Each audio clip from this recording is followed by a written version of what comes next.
All right, these are a bear to glaze, but somehow I'm getting the hang of it.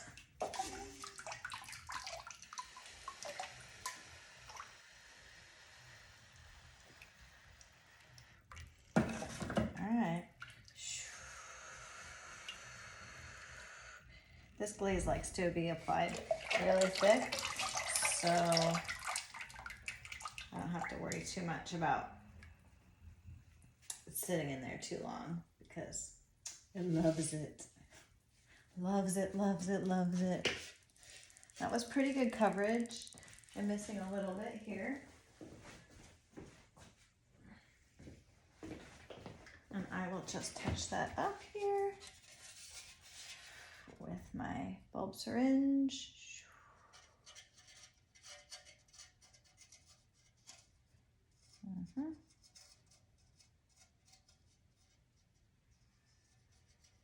Okay, and that right there. Okay, great.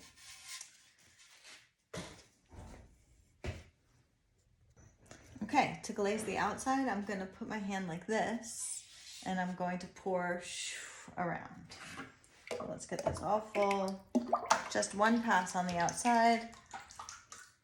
Come down to the level of the glaze bucket. And I can go slowly here. And keep the angle going down into the bucket so any drips go into the bucket.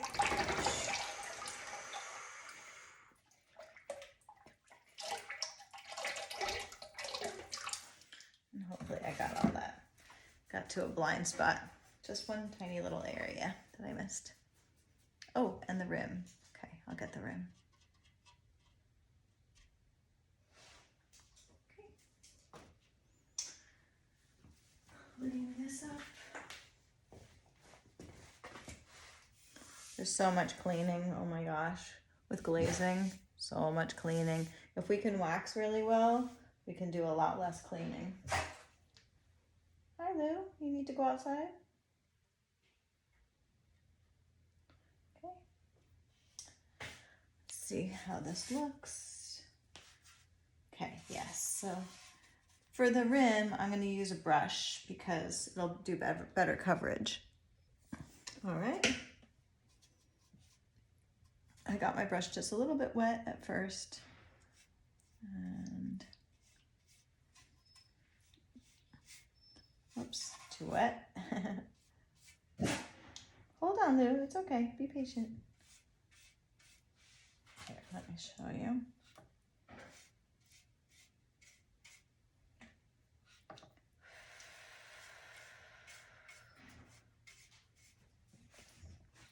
Good girl.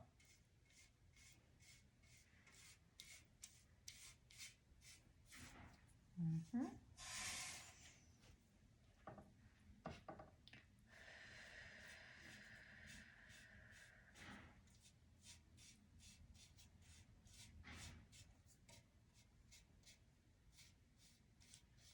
I would never want to just brush glazes on, I don't think, but for touching up, brushes are great.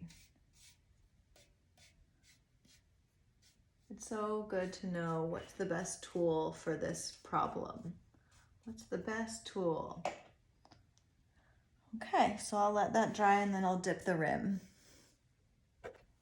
All right, so here is my flexi glaze. I got this tub for like, I think it was $5 at like a Mexican market.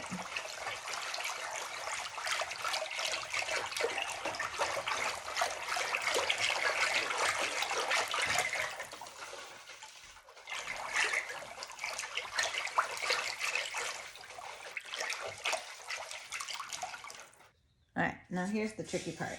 Well, this one's nice because I can get my fingers on the foot. So you really have to think about things when you're making them. How am I going to glaze this? So I'm going to do a quick little swirl around. Let's start here. And come out.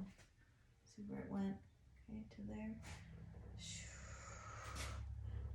Oh, oops. And to there. Okay, and to there. And if I didn't get full coverage, then I'll go back with the brush, especially on that little cup.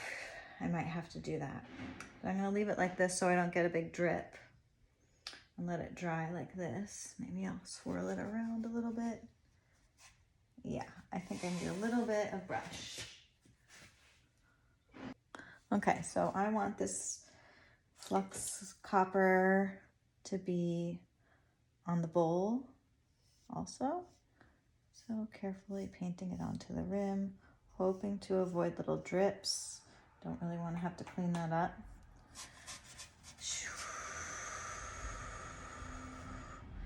And if I get some onto the inside, whoops, then we'll get some of that fluxy drip on the inside, and same with the outside.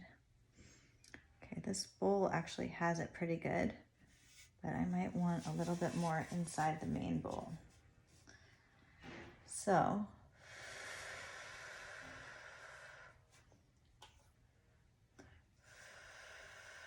whoopsie.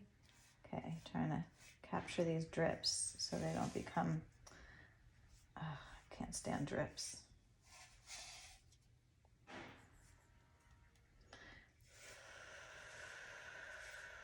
Okay, doing good, doing good.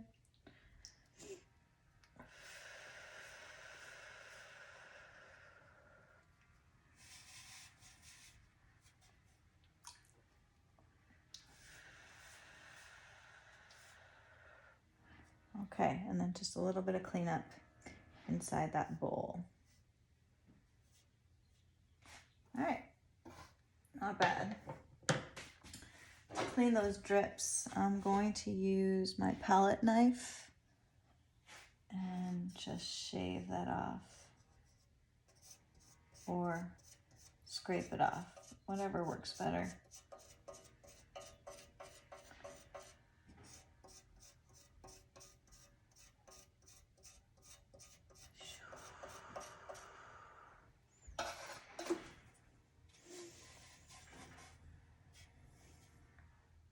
Oh, there's a few of them.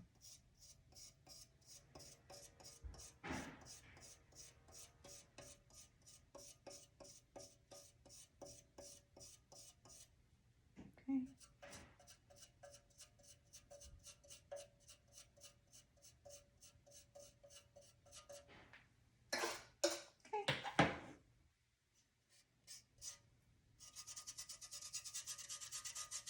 And that should be good. Okay. I've gotten so picky in my with age and wisdom. It sucks to not like the final product, you know. Worth it to spend an extra minute.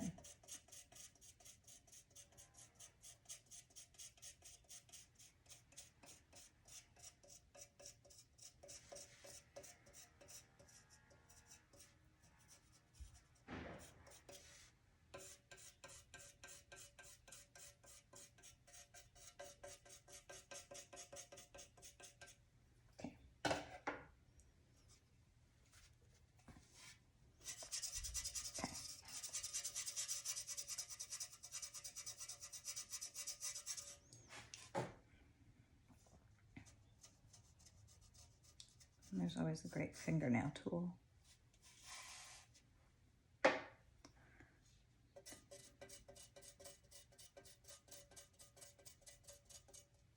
The dreaded drip.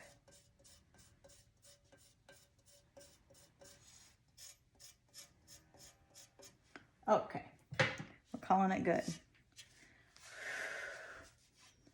And that is basically the last pot to go in the kiln. So, whoopsie, whoa. Whoa, geez. This guy's like a rodeo. Okay, so I'm gonna put it right in here. Check the bottom one more time, make sure. Oh, Jesus. You know. Okay.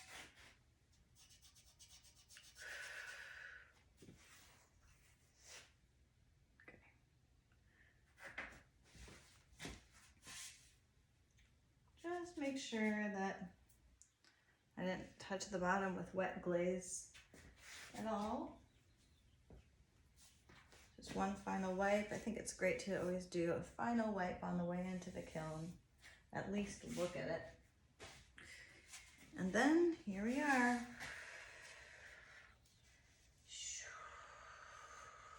Great. Oh, look at all this space. Not the final pot in the kiln. Almost though.